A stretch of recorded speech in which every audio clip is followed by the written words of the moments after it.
दोस्तों, क्या पाकिस्तान में इमरान खान की गवर्नमेंट की उल्टी गिनती शुरू हो गई है? इमरान खान की पार्टी कितने दिन और पावर में रहने वाली है? क्या उनको रिप्लेस करके कोई दूसरा प्राइम मिनिस्टर आने वाला है? वो उन्हीं की पार्टी से होगा या फिर किसी और क्या पॉलिटिकल पार्टी ही रूल करेगी या फिर पाकिस्तान की मिलिट्री फिर एक बार सिविलियन गवर्नमेंट का तख्ता पलट कर देगी? आप सोच रहे होंगे कि हम आज ये क्वेश्चन क्यों उठा रहे हैं, लेकिन ये सवाल हम नहीं उठा रहे हैं। ये क्वेश्चंस पिछले कुछ दिनों से पाकिस्तान के पावर कॉरिडोर में गूंज रहे हैं। जी हाँ, और ये सभी क्वेश्चंस उस स्लिपरी स्लोप की तरफ इशारा कर रहे हैं जिस पर इमरान खान आज खुद को ले पहुंचे हैं। हालात आज इतने खराब हैं कि 2023 में होने वाले इलेक्शंस को जीतने की बात तो दूर, ऐसा लगता है कि इमरान खान अपना ये टर्म भी पूरा नहीं कर पाएंगे। लेकिन वो यहाँ पहुंचे कैसे? ऐसे हालातों के पीछे आखिर कारण क्या है? और क्या स्कॉलर्स पाकिस्तान में एक मिलिट्री कू की बातें कर रहे हैं? आखिर क्यों पाकिस्तान की आर्मी इमरान खान से नाराज है? आज की वीडियो का मकसद पाकिस्तान में हो रहे इसी पॉलिटिकल टर्मोइल को समझना है। तो चलिए शुरू करते हैं। नमस्कार दोस्तों, मेरा नाम है आदर्श और स्वागत है आपका स्टडी IQ में।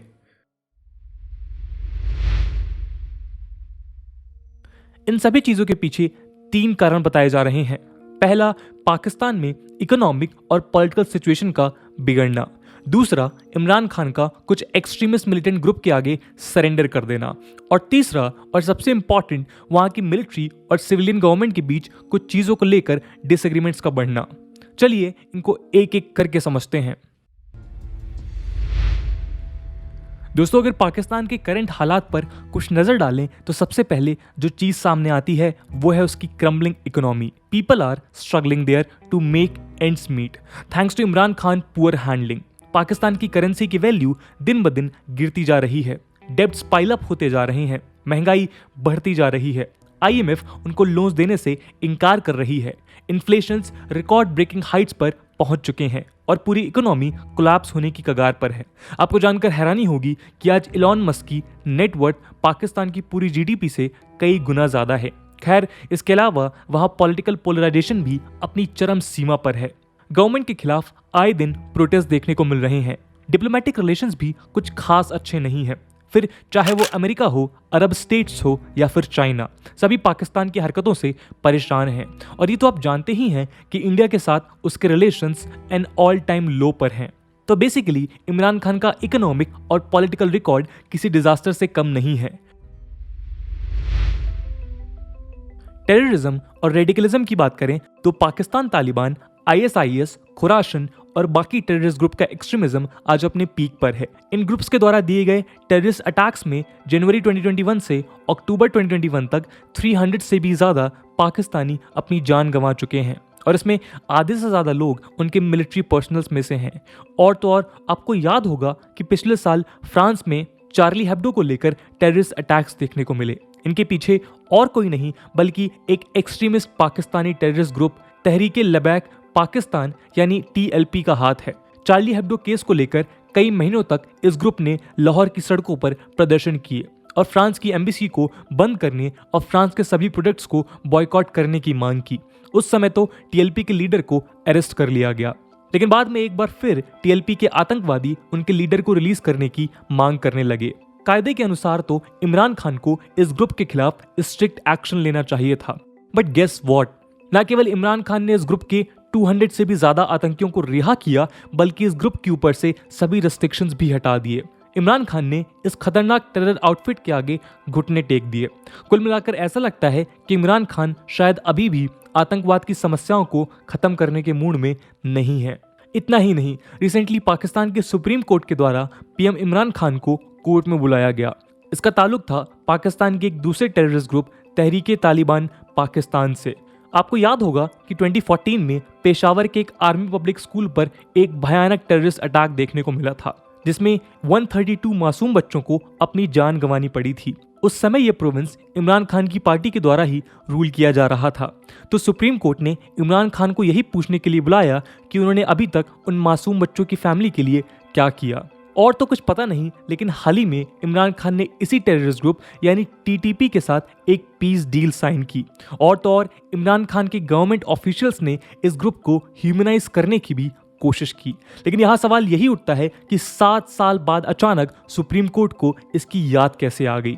और यहाँ ये भी ध्यान में रखने की जरूरत है कि इससे पहले एक ही बार सुप्रीम कोर्ट ने पाकिस्तान के किसी एक्टिंग प्राइम मिनिस्टर को समन किया था और उसके बाद उस पीएम को अपनी कुर्सी से ही हाथ धोना पड़ा था, और वो कोई और नहीं बल्कि फॉर्मर पीएम नवाज शरीफ ही थे, जिनको 2018 में पनामा लीक स्कैंडल के ऊपर डिसमिस कर दिया गया। इसलिए भी इमरान खान के दिन नजदीक होने की चर्चाएं जोरों पर है। पाकिस्तान में आज लगभग 81 बैंड टेररिस्ट ग्रुप हैं, जिसमें लगभग 30,000 से 40,000 टेररिस्ट शामिल हैं। अब टीटीपी और टीएलपी के साथ पीस डील साइन करना और उनके ऊपर से रेस्ट्रिक्शंस हटाने का मतलब है कि ये बाकी टेररिस्ट ऑर्गेनाइजेशंस भी कंसेशंस के लिए गवर्नमेंट के ऊपर प्रेशर बना सकती हैं। और जैसा हम जानते हैं कि अगर उनकी डिमांड्स पूरी नहीं होती हैं तो वो गवर्नमेंट के साथ साथ पूरी कंट्री को पैरालाइज करने की धमकी भी देती हैं। तो अब आप समझ ही सकते हैं कि इमरान खान गवर्नमेंट खुद को किस ब्लेंडर की तरफ लेकर जा रही है। तो कुल मिलाकर बात यह है कि इमरान खान से पाकिस्तान का कोई भी इंस्टीट्यूशन आज खुश नहीं है, चाहे फिर वो सिविल सोसाइटी हो, टेररिस्ट आउटफिट्स या उनकी इकोनॉमी। और ये सब चीजें पाकिस्तान में बढ़ रहे पॉलिटिकल इंस्टेबिलिटी की तरफ इशारा कर रही हैं। तो जाहिर है कि पाकिस्तान ऑलरेडी एक सेल्फ डिस्ट्रक्टिव मोड पर खड़ा है। लेकिन इतना ही काफी नहीं था कि इमरान खान ने खुद को एक और बड़ी मुसीबत में डाल दिया। ये तो हम जानते हैं कि पाकिस्तान में उनकी आर्मी आईएसआई के साथ मिलकर देश के सभी बड़े फैसले लेती है, लेकिन इमरान खान ने हाल ही में उनकी आर्मी के इसी काम में दखलंदाजी की। And this is something Pakistani army neither forgives nor forgets. और यही कारण है कि वहां आर्मी और गवर्नमेंट के बीच टेंशन्स बढ़ती जा रही हैं। लेकिन इसकी शुरुआत कहां से हुई, पहले उस पर नजर डालते हैं। दोस्तों, बात है अक्टूबर 6, 2020 की, जब पाकिस्तान की आर्मी ने एक बहुत बड़ा रीशफल अनाउंस किया, जिसमें पाकिस्तानी आर्मी और इंटेलिजेंस सर्विस के टॉप ऑफिसर्स की पोजीशन को चेंज किया गया। इसी के चलते पाकिस्तान की सीक्रेट इंटेलिजेंस एजेंसी यानी आईएसआई और इंटर सर्विस इंटेलिजेंस के incumbent director general lieutenant general Faiz Hamid को पेशावर के 11 कॉर्प्स में कॉर्प कमांडर की पोजीशन पर ट्रांसफर किया गया और उनकी जगह Karachi corps commander lieutenant general Nadeem Anjum को पाकिस्तान के नेक्स्ट स्पाई मास्टर के रूप में चुना गया। अब आर्मी के इस रिशफल में एक प्रोसीजरल दिक्कत आ गई, और वो ये कि पाकिस्तान का आर्मी चीफ आईएसआई के डायरेक्टर जनरल को रिमूव कर सकता है, लेकिन उसकी जगह किसी और को अपॉइंट करने के लिए टेक्निकली उनको प्राइम मिनिस्टर के सिग्नेचर की जरूरत पड़ती है। लेकिन इमरान खान ने इस पर साइन करने से इनकार कर दिया। लगभग 3 हफ्तों तक इस पर बहस चलती रही और इमरान खान इस नोटिफिकेशन पर साइन करने से मना करते रहे।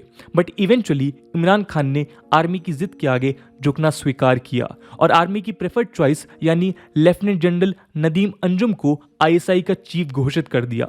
अब दिखने में तो ये लग रहा है कि ये टसल यहीं खत्म हो चुकी है, but actually it's far from over any time soon, क्योंकि इमरान खान उनकी आर्मी को नाराज कर चुके हैं और पाकिस्तान में आर्मी को नाराज करने का क्या मतलब होता है वो हम सब जानते हैं। ऊपर से पॉलिटिकल इंस्टेबिलिटी एक कू के लिए सबसे ज्यादा फर्टाइल ग्राउंड प्रोवाइड करती है। इतिहास गवाह है कि जब जब पाकिस्तान में इस तरह का माहौल होता है तब तब उनकी आर्मी मौके का फायदा उठाकर तख्ता पलट करके सत्ता को हासिल कर लेती है। उदाहरण के तौर पर 1972 में पाकिस्तान के पीएम जुल्फिकार अली भुट्टो ने 2 मिलिट्री चीफ्स को उनके पद से हटा दिया। इसके 4 साल बाद 1976 में उन्होंने 7 आर्मी जनरल्स को फोर्सफुली रिटायर कर दिया और इसके एक ही साल बाद पाकिस्तान आर्मी चीफ जनरल जिया उल हक ने गवर्नमेंट के अगेंस्ट एक कू कर दिया।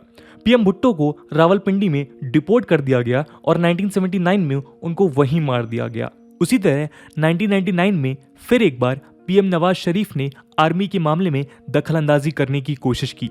नवाज शरीफ ने उस समय के आईएसआई चीफ को आर्मी चीफ बनकर जनरल परवेज मुशर्रफ को उनकी ड्यूटीज से रिहा करने का सोचा, लेकिन इस डिसीजन के 17 घंटे के अंदर अंदर परवेज मुशर्रफ ने एक कू कर दिया और नवाज शरीफ की गवर्नमेंट को ओवरथ्रो करके खुद पाकिस्तानी प्रेसिडेंट बन गए। इमरान खान भी कुछ इसी तरह की गलती कर रहे हैं। वो एक बार फिर आर्मी के अगेंस्ट जाने की कोशिश कर रहे हैं। वो अपने loyalist current ISI chief Faiz Ahmed को रिटेन करना चाहते हैं। इसकी 2 वजह हैं। पहली तो ये कि फैज अहमद इमरान खान के बहुत करीबी दोस्त हैं। उनकी ही वजह से इमरान खान की पार्टी 2018 में जीती और वो देश के पीएम बने। दूसरी ये कि अगले साल 2020 में current army chief general Qamar Javed Bajwa retire हो रहे हैं और उसके अगले साल यानी 2023 में पाकिस्तान में फिर से इलेक्शंस हैं। तो फैज हमीद का आईएसआई चीफ होना दोनों के लिए म्यूचुअली बेनिफिशियल है।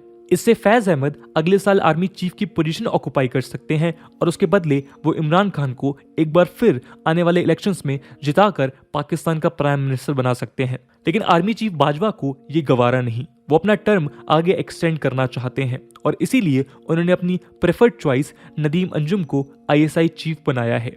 दोस्तों, पाकिस्तान की सबसे बड़ी दिक्कत यही है, वो आर्मी को एक डिफेंस फोर्स की तरह नहीं देखते, बल्कि वो उनको पावर सिक्योर करने का एक जरिया समझते हैं। और यही कारण है कि यहाँ इतने ज्यादा कू देखने को मिलते हैं। पॉलिटिशियंस आर्मी को अपीज करते हैं जिसके थ्रू वो पावर में आते हैं, और अगर गलती से वो आर्मी को नाराज करने की कोशिश करते हैं फिर आप जानते हैं कि क्या होता है।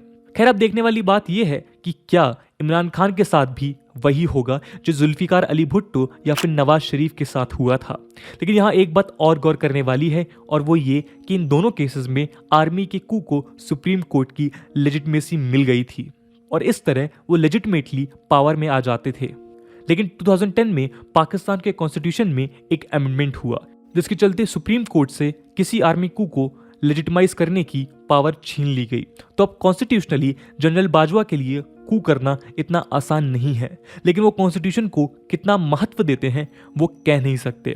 और यहाँ आप सुप्रीम कोर्ट द्वारा इमरान खान को भेजे गए समन को भी ध्यान में रख सकते हैं, जिसके बारे में ये कयास भी लगाए जा रहे हैं कि शायद इतने पुराने केस में इमरान खान को ये समन्स भेजने में आर्मी का हाथ भी हो सकता है। और तो और उनके पास इमरान खान को पावर से हटाने के लिए और कई रास्ते हैं। वो इमरान खान की गवर्नमेंट को आसानी से डिस्टेबलाइज कर सकते हैं।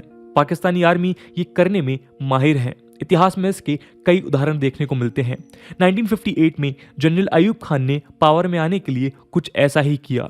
1970s में आर्मी ने एक radical terror outfit Pakistan national alliance की सहायता से जुल्फिकार अली भुट्टो की गवर्नमेंट को डिस्टेबलाइज किया। और 1980s में आर्मी ने बेनजीर भुट्टो के अगेंस्ट इस्लामिक डेमोक्रेटिक अलायंस को फंड किया।